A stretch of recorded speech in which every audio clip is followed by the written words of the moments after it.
Kama mtu Mwenyezi Mungu amempa wasa, ana riziki, halafu ndani ya nyumba yake hakuna yatima anayemlea, atakuwa na mapungufu.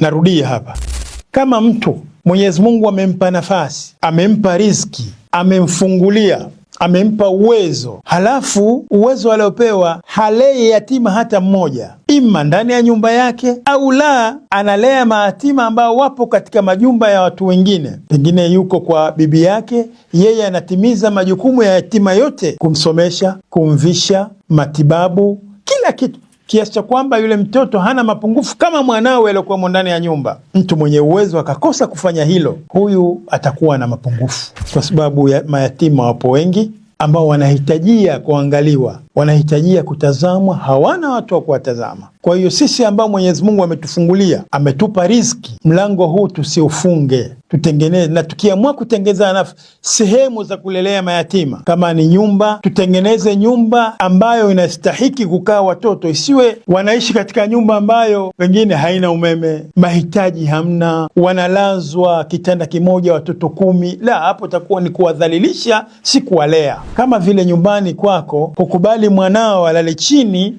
na yatima ambaye umemjengea kituo mlaze kwenye kitanda. Mwanao yupo katika taa ya umeme, chumba hakina mbu, hakiingii mbu, chumba hakina joto, kina feni zuri cha mwanao.